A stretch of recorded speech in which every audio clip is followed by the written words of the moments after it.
Olá, pessoal. Eu me chamo Caris, sou mestre em agronomia. Atualmente faço doutorado também em agronomia. Trabalho com o professor Marcelo na área de olericultura. E vou falar sobre o manejo integrado de pragas em hortaliças. Esse que é um tema de extrema relevância, porque o ataque de pragas, ele é um dos maiores problemas enfrentados, seja por pequenos ou por grandes produtores de hortaliças, o que nos traz a indagação. Por que as hortaliças são tão susceptíveis ao ataque de pragas? E para responder esse questionamento, vamos refletir e pontuar sobre algumas características dessas plantas. Uma delas é a grande quantidade de água e de seiva existente nessas hortaliças.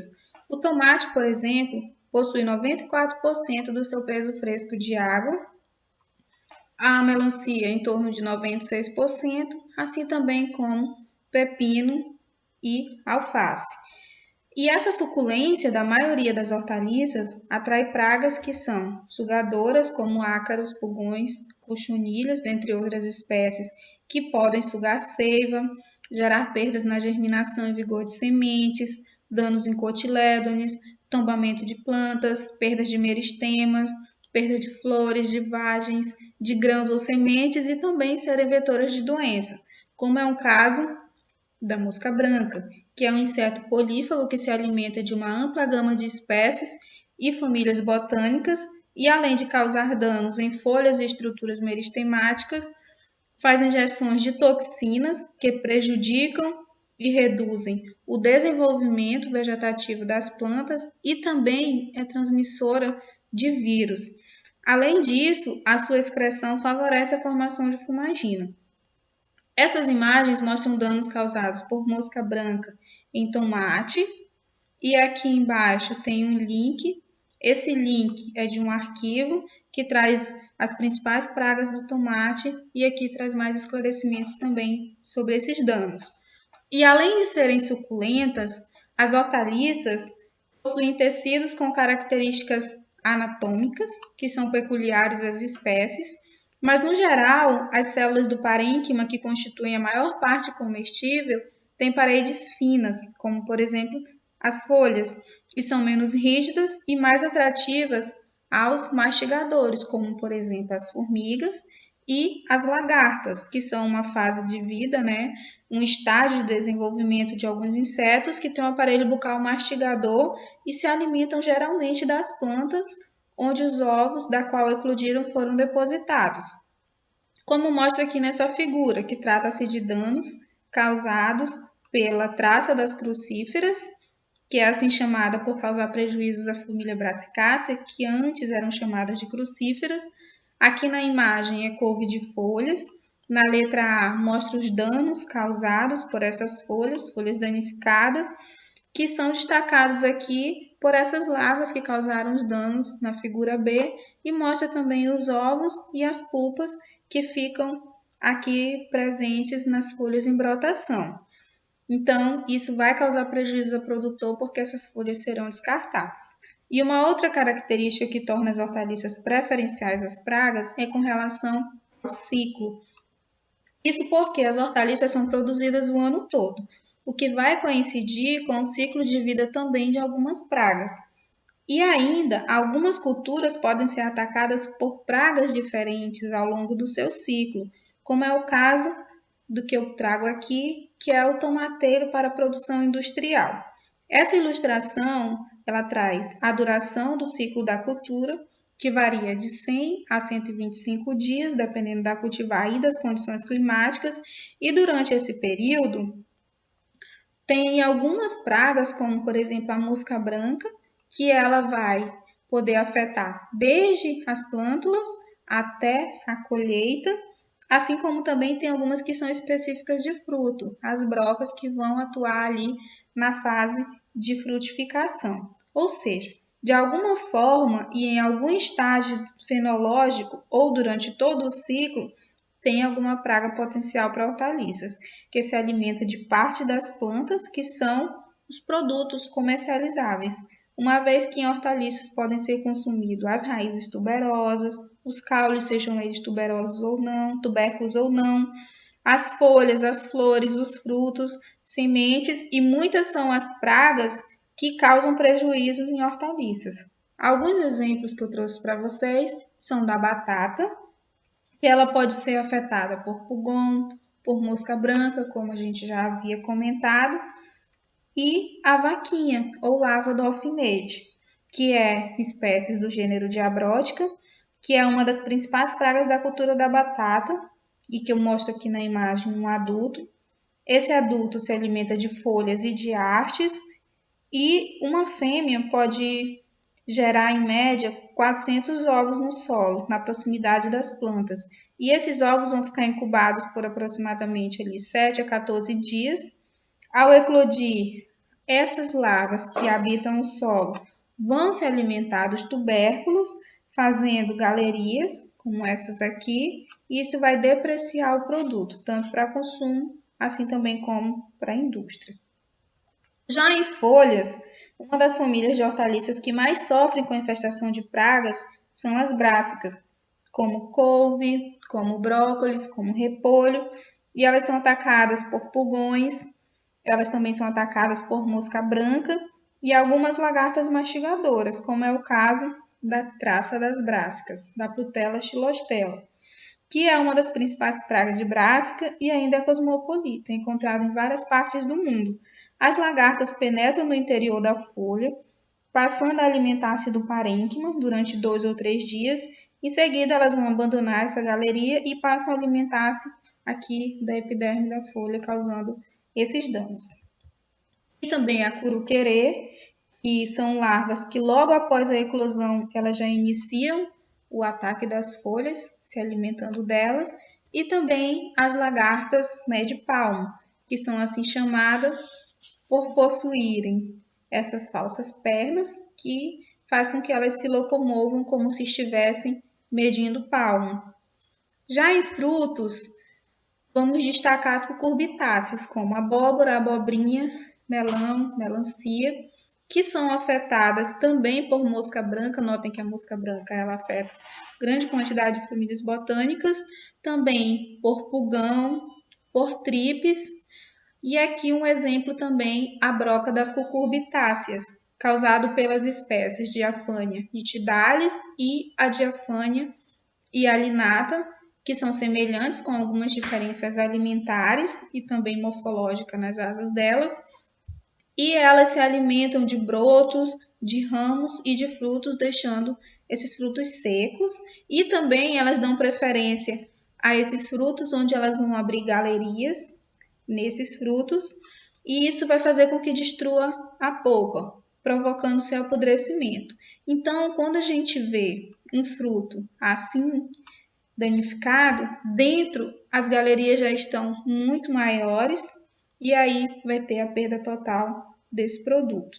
E o que vimos até aqui são apenas alguns exemplos de pragas que afetam a olericultura, ou seja, são pragas consideradas chave. Espécies que frequentemente estão presentes no cultivo em níveis populacionais que causam prejuízos, causam perdas econômicas e por isso são chamadas de pragas-chave.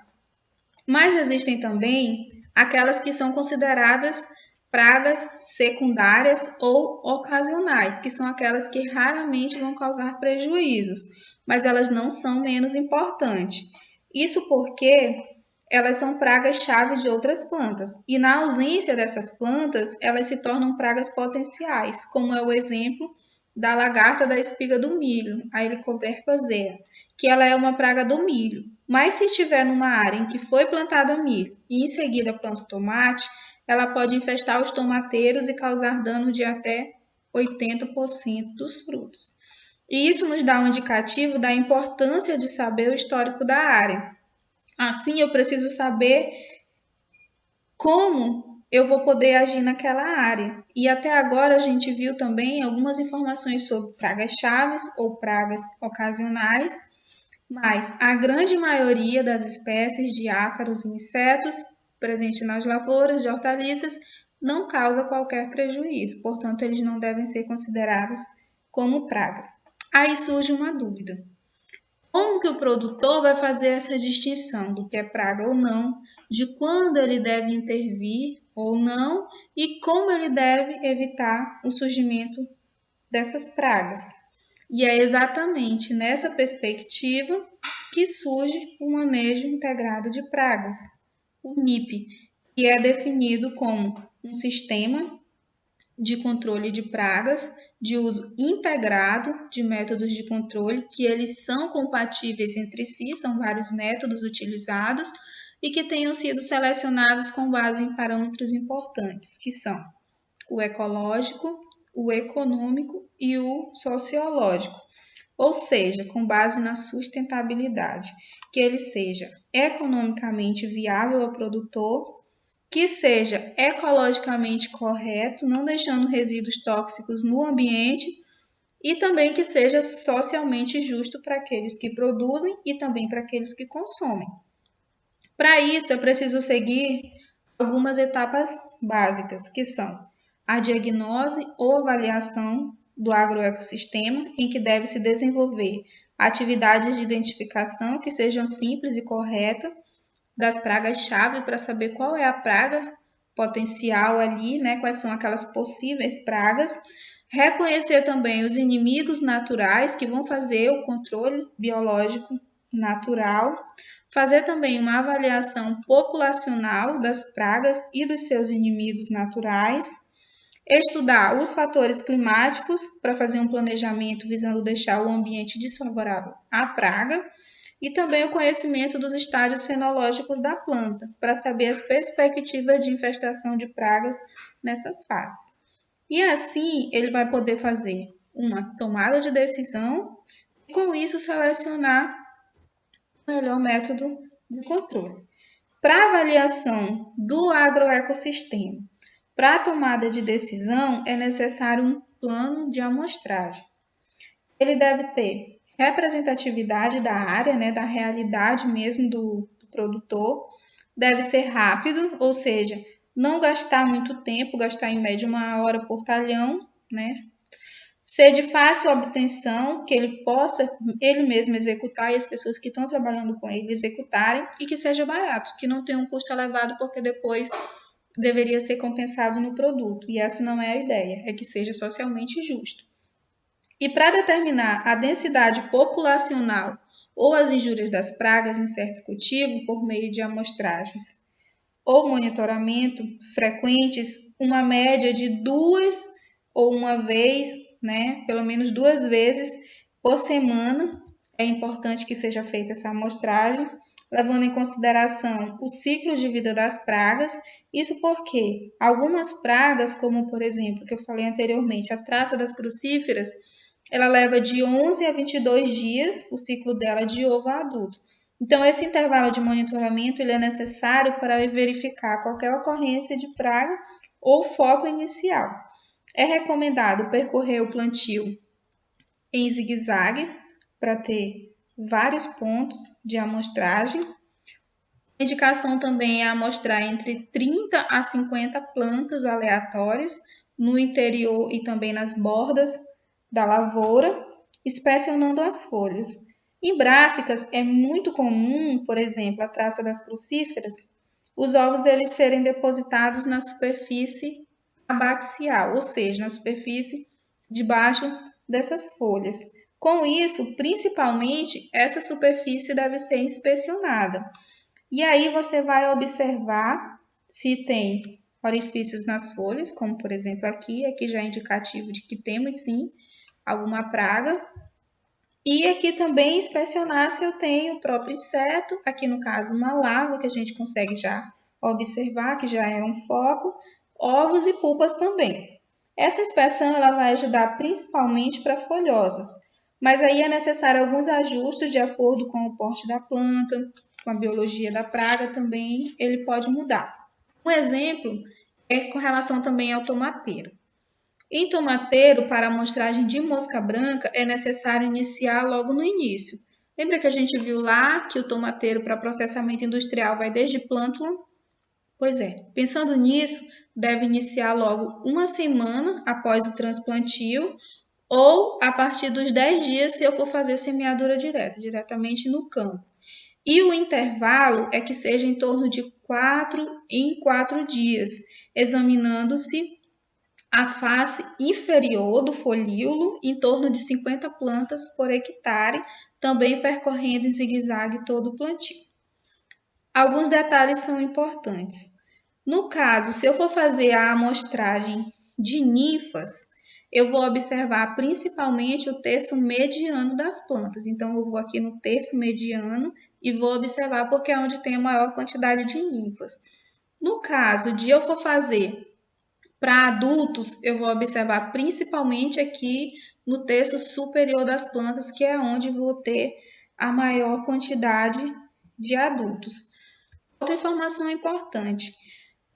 A amostra ela já vai ser considerada infestada se eu tiver mais de um adulto e mais de uma ninfa, isso na área delimitada. Por quê? Porque eles são causadores de viroses, então um indivíduo já pode iniciar essa transmissão das viroses.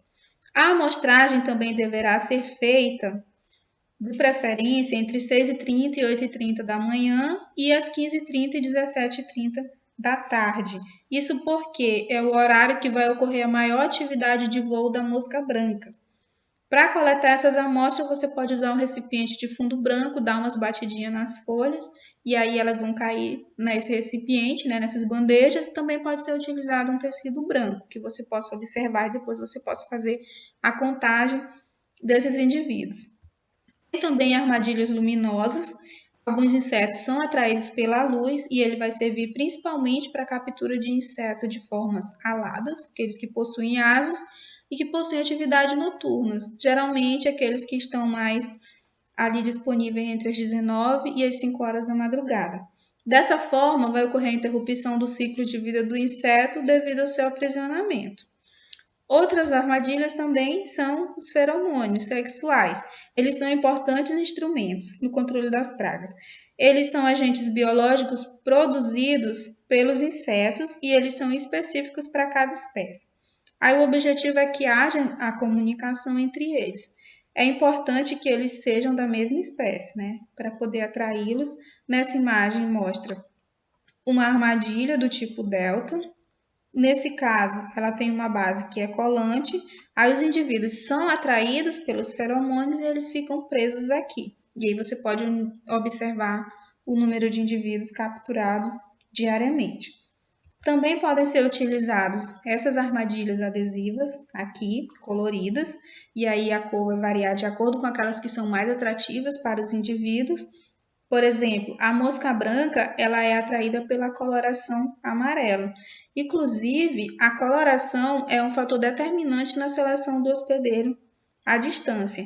A mosca branca tem preferência por essa coloração verde amarelado, amarelo, vermelho, alaranjado, avermelhado, verde escuro e até arroxeado são as preferências da mosca branca. Já a tripes tem preferência pela coloração azul. Essas armadilhas elas são muito boas para você monitorar quando você coloca dentro. E se você quiser retirá-las do cultivo, você também pode colocar em locais mais distantes. Aí elas vão sair em busca dessa coloração e lá elas vão ficar presas. E todas essas amostragens, elas nos auxiliam na tomada de decisão de quando deve ser feito alguma medida de manejo. Para isso é necessário saber o nível de dano, que a gente vai já comentar sobre elas. Nós temos um nível que é chamado nível de equilíbrio. Esse nível de equilíbrio é quando a densidade populacional média dos indivíduos ela não precisa de um método de controle. Então, o ambiente está em equilíbrio, a mortalidade natural deles está fazendo com que eles não se tornem pragas e não causem prejuízos. Já o nível de controle é quando a densidade populacional ela torna preocupante. Nesse caso, eu vou precisar sim fazer um nível de controle que a gente vai ver depois que ele vai ser relativo para as espécies e também para algumas culturas. Tudo isso para evitar que chegue no nível de dano econômico. Esse é o que nos preocupa, que é quando a menor densidade populacional da praga vai causar dano econômico, que é aqui quando já torna bem preocupante. O importante para o MIP é um conjunto de medidas que visa manter as pragas abaixo desse nível, que ela fique até no máximo no nível de controle, mas principalmente aqui no nível de equilíbrio, que eu não possa ter perdas. Então, a ideia é manter nesse nível de equilíbrio até ali, no máximo, o nível de controle.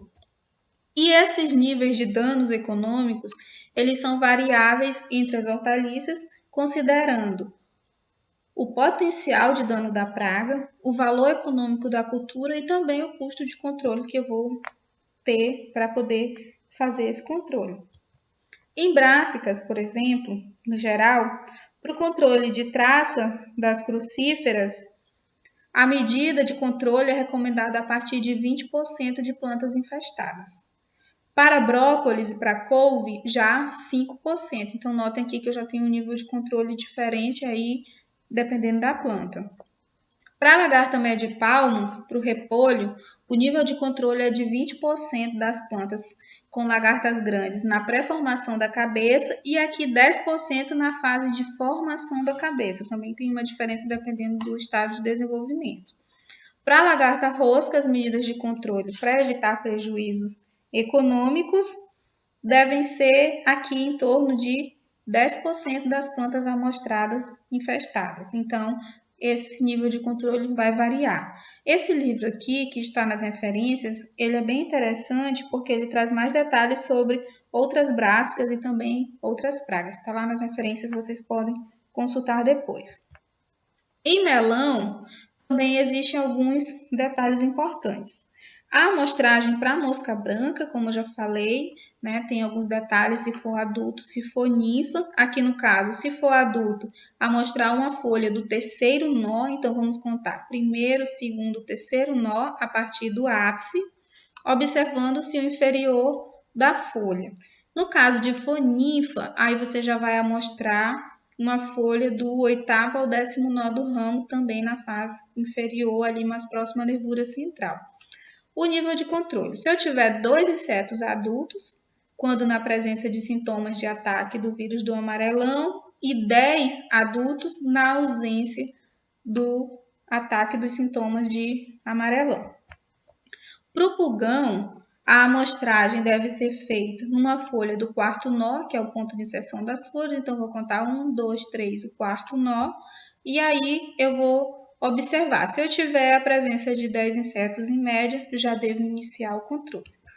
No caso das moscas minadoras, as liriomisas, a Liriomysa sativa e a Liriomysa huidobrensis, eu devo amostrar uma folha que esteja mais desenvolvida, como por exemplo, eu vou escolher essa aqui.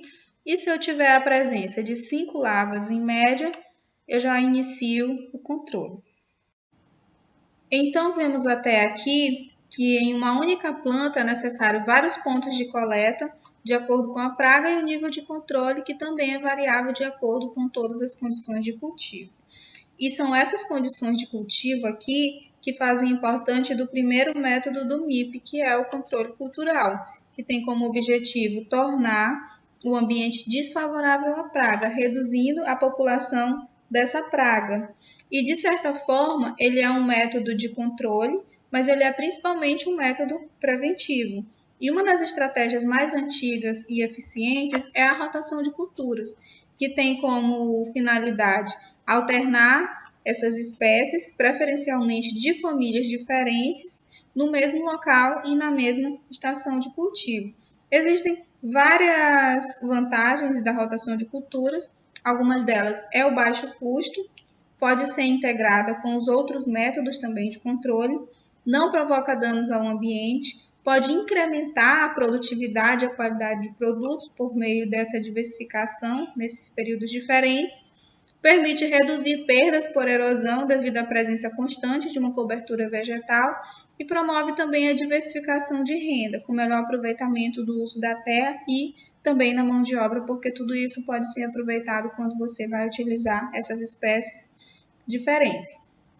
Aqui eu trouxe alguns exemplos que podem ser utilizados na rotação de culturas em um planejamento que foi realizado aqui para 4 anos.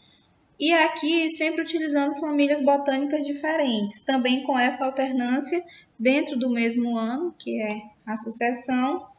E isso serve também para a questão de doenças, não apenas para pragas. Então, aqui embaixo segue alguns exemplos que podem ser utilizados de acordo com as famílias, né? Algumas espécies mais conhecidas. E notem que aqui pode ser utilizado poáceas, como, por exemplo, o milho, o milheto. Porém, vamos lembrar que não é recomendado plantar tomate, lembrem-se, tomate, depois que eu planto o milho, por conta da praga secundária Helicoverpa Z, que na falta do milho causa prejuízos para o tomate.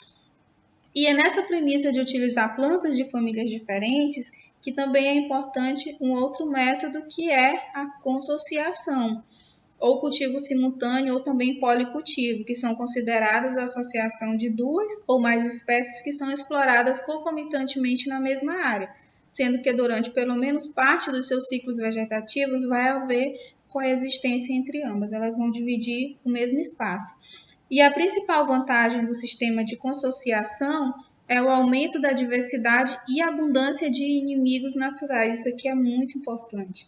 E assim vai haver a supressão de pragas.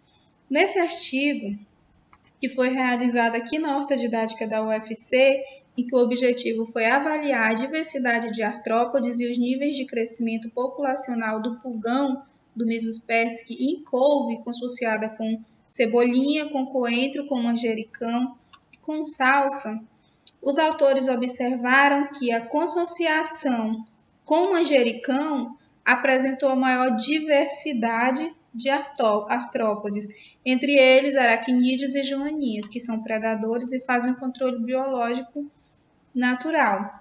Principalmente os pulgões foram controlados nessa pesquisa. E aí a outra resposta que foi que a população de pulgões apresentou crescimento mais lento nos sistemas consorciados com coentro e com salsa. Então, a consociação é muito importante nesses métodos de controle cultural.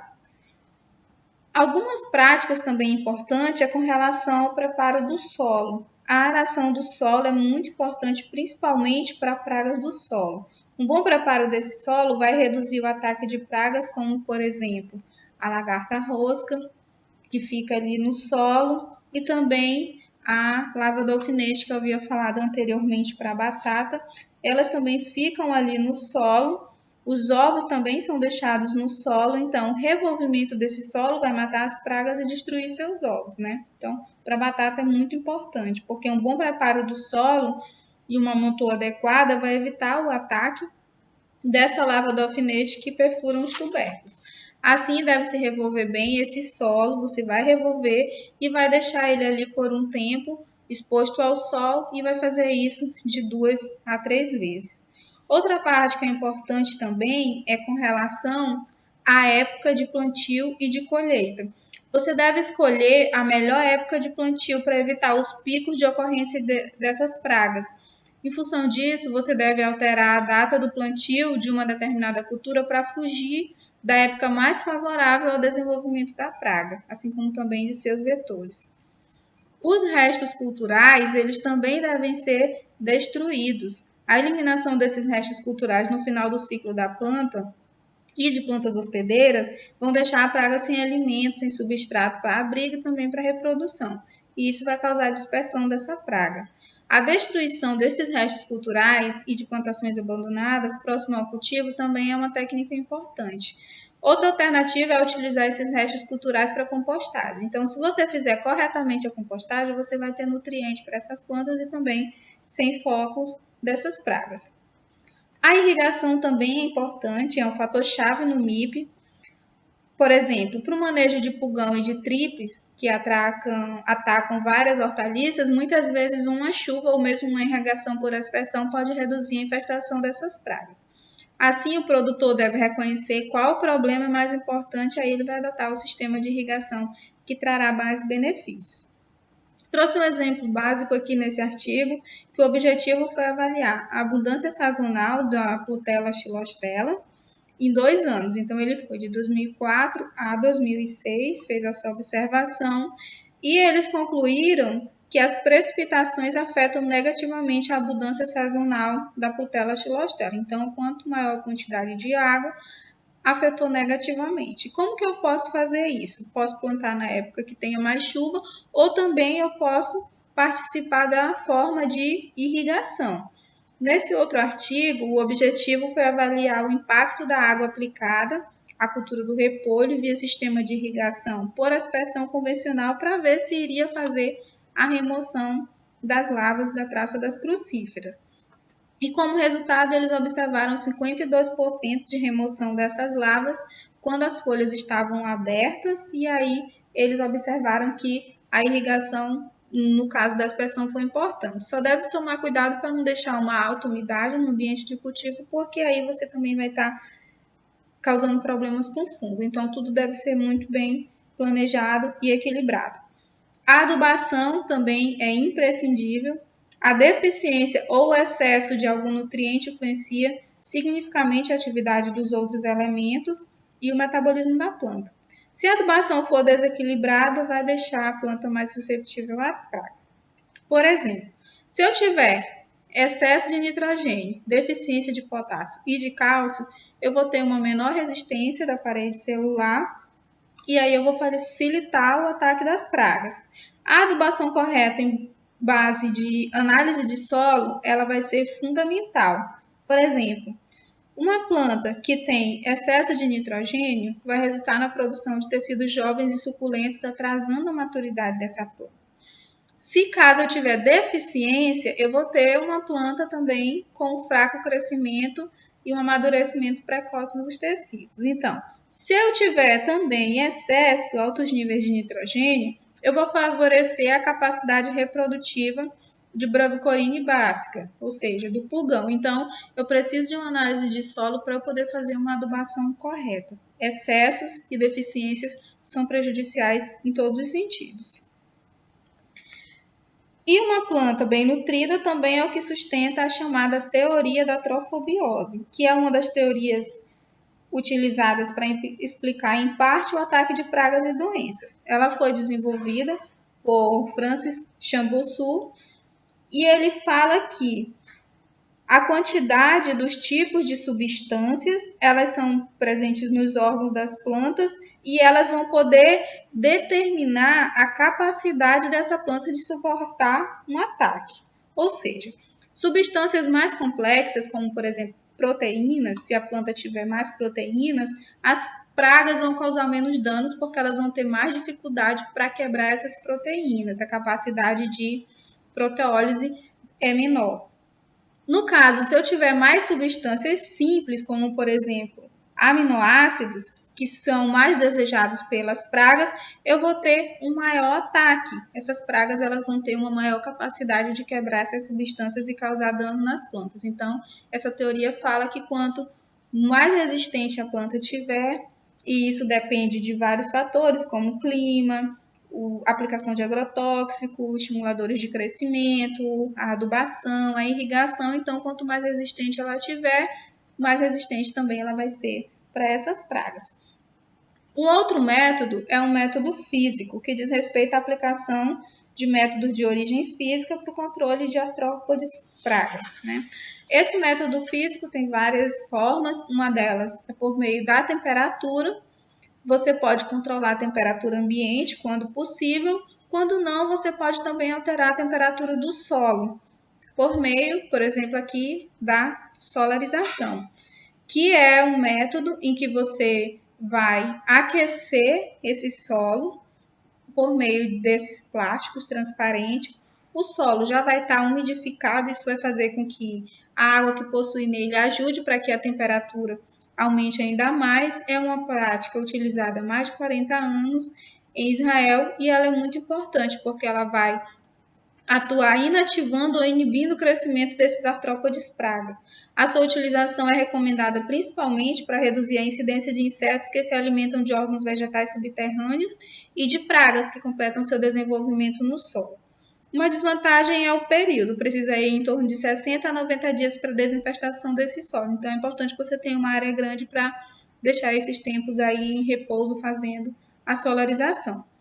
A cobertura também pode ter um efeito importante quando você vai cobrir esse solo nas entrelinhas, como por exemplo aqui que é um método físico de controle de pragas com cobertura do solo com palha de arroz, que é o principal material utilizado. Mas também pode ser utilizado folha de alumínio, filme plástico transparente, filme de polietileno, desde que você veja a questão do custo-benefício. No caso da palha de arroz, reflete radiações nas faixas do azul e do ultravioleta, causando repelência de pulgões, por exemplo. Também podem ser utilizadas armadilhas adesivas coloridas, como aquelas citadas na captura para monitoramento. Nesse caso aqui, podem ser utilizadas cartolinas, lonas, filmes ou etiquetas plásticas. A gente até encontra também alguns rolos com essas fitas nas colorações desejadas. No caso, o amarelo serve para pulgão e mosca branca e azul serve para tripes. Elas também podem ser untadas com óleo, seja ele vegetal ou mineral, ou também pode ser utilizada cola entomológica, que vai atrair e capturar esses insetos praga, porque eles não vão conseguir sair dessas fitas adesivas. Temos também as armadilhas luminosas, que também são utilizadas para atrair e capturar os insetos de hábito noturno, aqueles que são fototrópicos positivos, ou seja, aqueles que são atraídos pela luz. Temos também o controle mecânico, que consiste na utilização de medidas de controle que causam a destruição direta dos insetos ou que impeçam ou dificultem o seu acesso à planta. A catação manual, por exemplo, você vai coletar e vai destruir esses insetos. Ele é mais recomendado para as áreas pequenas, porque é um trabalho que requer um intervalo muito pequeno e é um trabalho também que requer bastante tempo, então a mão de obra precisa ser barata. Também pode ser utilizado barreiras, que pode ser qualquer prática que impeça ou dificulte o acesso dos insetos à planta, como, por exemplo, sucos no solo com água ou qualquer outra substância que possa atrair e aí vão ficar ali os besouros, lesmas também podem ser utilizados e barreiras vegetais, como por exemplo aqui na imagem que ao fundo eu tenho plantas de porte maior que vão dificultar o acesso ou podem até impedir desses insetos, dessas pragas potenciais, as hortaliças que estão aqui.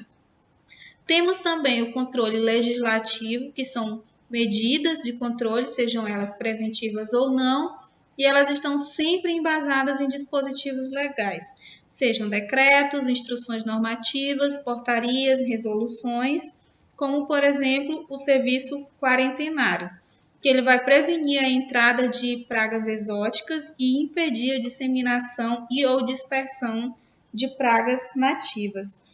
Ele é oferecido pelo Serviço de Defesa Sanitária Vegetal, que é um órgão vinculado ao Ministério da Agricultura, Pecuária e Abastecimento, e eles fazem essas fiscalizações em portos, aeroportos e fronteiras para evitar que haja disseminação dessas pragas, tanto que elas entrem como que elas saiam.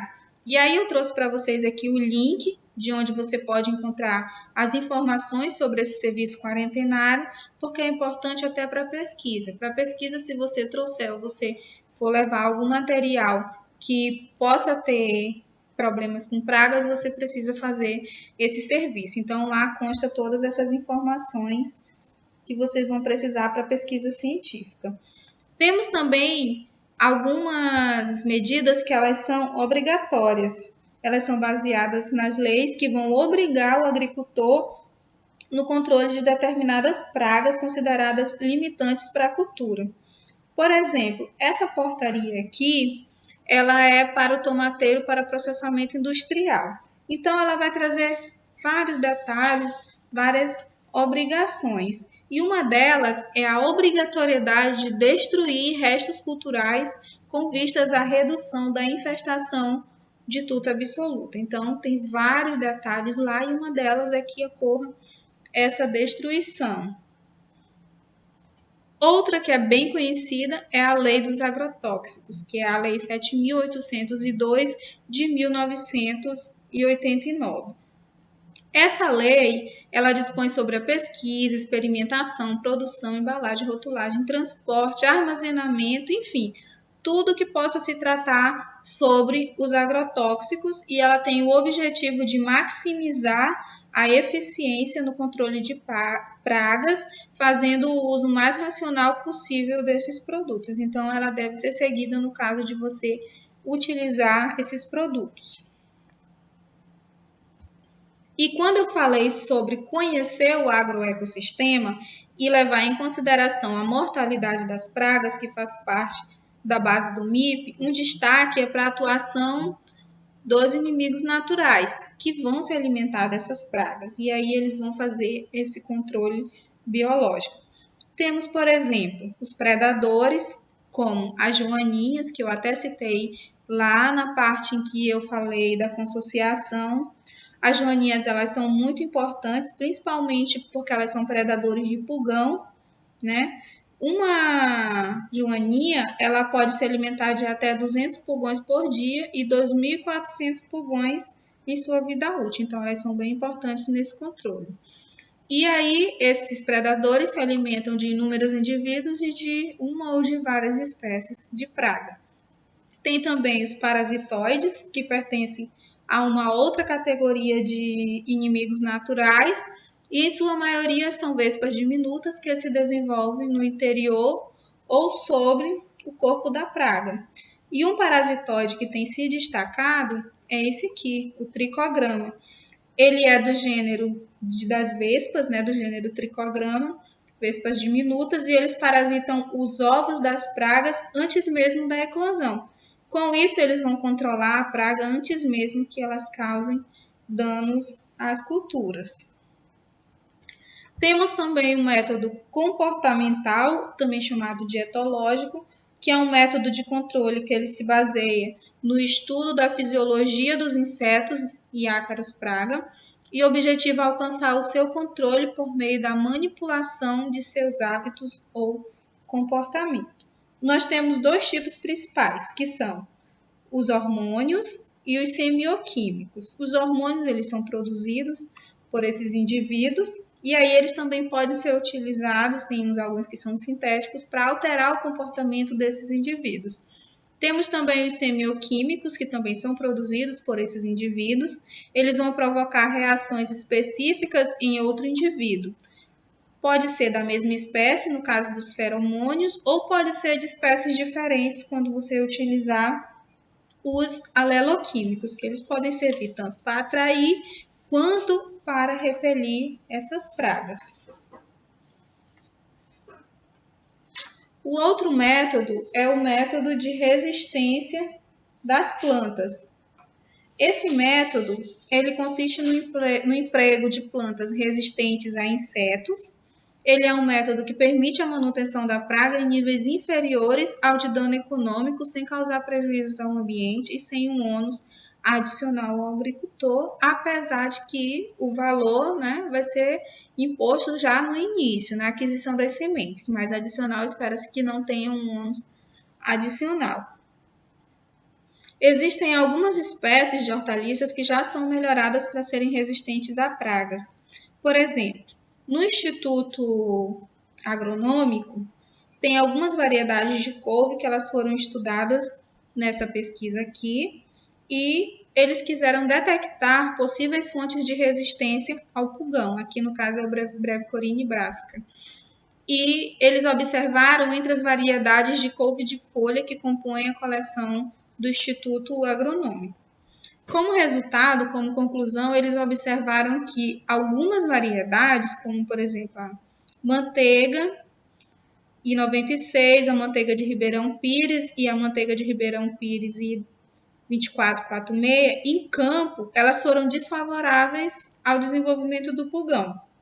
Já em casa de vegetação, foram principalmente essa manteiga de Ribeirão Pires I2620 e essa aqui, verde escura, que já foram as melhores. Então, já tem algumas plantas aí que estão sendo trabalhadas para serem mais resistentes a essas pragas. E uma outra linha de pesquisa é induzir a resistência das plantas.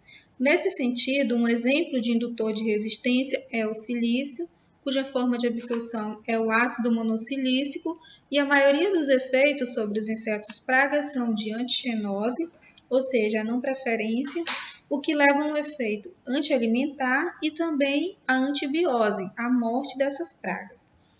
Nesse artigo, foi avaliado o potencial de uso do silício no manejo integrado da traça das crucíferas em repolho.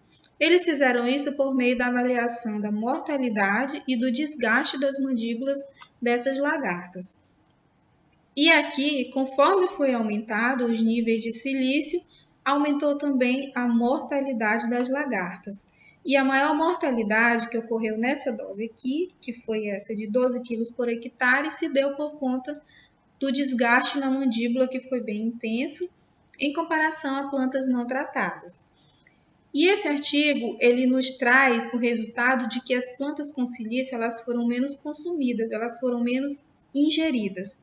Esse outro mostra que elas também são menos digeridas, pelo fato de que eles avaliaram alterações na morfologia do intestino médio e também das mandíbulas de larvas de tuta absoluta. E com relação às mandíbulas, o resultado foi bem semelhante ao artigo anterior. E com relação à morfologia do intestino médio, houve isso aqui, ó, descolamento da membrana basal do intestino e também pontos apoptóticos, morte celular. Tudo isso ocasionou uma mortalidade dessas larvas por conta de que elas não conseguiam se alimentar e por todos esses problemas de morte celular e descolamento da membrana basal. Então, o silício, ele contribui para que essas plantas elas sejam menos consumidas, porque elas são menos ingeridas e são menos digeridas por essas larvas, essas lagartas, que por fim vão acabar em morte ao se alimentar do silício. Aqui temos o controle genético, já não das plantas, mas diretamente nas pragas, que é uma alternativa. E aqui no caso é com a introdução de machos estéreis, que vão impedir o aumento da população de pragas que causem danos econômicos. E esse aqui é o método mais utilizado na forma convencional, que é o método químico com uso de inseticidas e acaricidas químicos. Tem sido uma das principais táticas de controle, mas pode trazer danos à saúde e ao ambiente se for realizado de forma indiscriminada. Pois o controle químico geralmente é o primeiro a ser pensado quando o produtor observa um cultivo já infestado, né? E ele também vai ser o mais imediato. O MIP permite sim o uso dessas moléculas, desde que sejam tomadas algumas precauções, de acordo com a Lei 7.802 de 89, que a gente havia falado lá na parte de controle legislativo. Nesse caso, o uso de inseticidas e acaricidas requer precauções, né? Algumas precauções a gente está aqui descrevendo, existem muitas, eu trouxe apenas alguns exemplos que a gente sempre discute em sala de aula, que é sobre utilizar apenas produtos registrados no mapa. É um desafio, porque nem sempre a gente tem produto registrado para todas as culturas, e esse é o motivo pelo qual são encontradas muitas substâncias não autorizadas para determinadas culturas nas avaliações, que torna as hortaliças uma classe de vegetais com maior teor de agrotóxicos.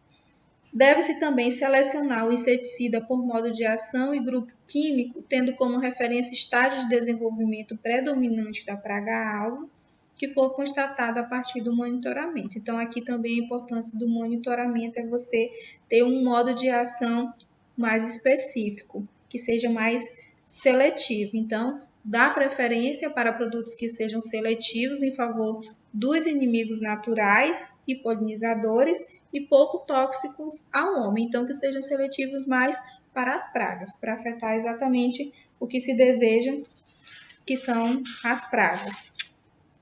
E aqui eu trouxe para vocês um link também do Agrofit, onde vocês podem encontrar mais detalhes sobre o controle químico. Lá tem vários materiais, vários métodos, produtos que vocês vão poder utilizar e ter mais informações para algumas culturas. Por fim, uma linha bastante promissora para auxiliar no manejo de pragas é o uso de produtos naturais ou alternativos, como inseticidas botânicos à base de óleo de ninho. A Azadirachta indica que possui efeitos contra pulgão, cochonilha, trips, mosca branca e outras pragas. E temos também muitos outros. Existem vários derivados botânicos que podem causar efeitos sobre os insetos, tais como repelência, inibição de oviposição, alimentação, altera os hormônios, causam deformações, infertilidades, mortalidade em várias fases, podem penetrar no organismo por ingestão, por contato, pelas vias respiratórias. Então, tem muitos inseticidas botânicos, tem bastante. Aqui no finalzinho da página tem um link também, eu estou trazendo esses links porque a gente não pode discutir cada um deles nesse nosso tempo. Então, é um link de uma publicação da Embrapa que ele fala sobre o controle alternativo, tanto para pragas quanto também para doenças, vocês podem também checar lá. O professor Marcelo também tem um livro, publicou um livro em que tem um capítulo bem específico para esses métodos alternativos, então aí eu indico para vocês. Por fim, vamos fechar aqui a casinha do mapa. E o que é mais importante aqui? Conhecer a praga, para você saber, né, sobre toda a ecologia da praga a ser manejada, isso é muito importante. Além disso, os métodos disponíveis, eles devem ser conhecidos, esses métodos você precisa conhecê-los, para que possam ser integralizados, possam utilizar eles todos juntos, levando em consideração o custo, o impacto ambiental e social. Assim sendo, a probabilidade de ter um produto final de alta qualidade, né? Um produto sustentável que possa trazer retornos econômicos e que seja saudável. Essa é a grande importância do MIP. Aqui estão as referências que eu utilizei. Eu vou disponibilizar esse material para vocês de outra forma que vocês quiserem, em PDF, e aí vocês vão poder copiar esses materiais e também acessar diretamente esses links, caso desejam. E aqui está o meu e-mail. Vocês podem entrar em contato comigo enviando e-mail. Vou responder esses e-mails e vai ser um prazer discutir com vocês sobre esses assuntos. Tem muitos detalhes que a gente não pôde entrar mesmo nesses detalhes por conta do tempo, mas será um prazer discutir com vocês em outro momento. Podem entrar em contato pelo e-mail. Qualquer dúvida, estarei lá. Até mais.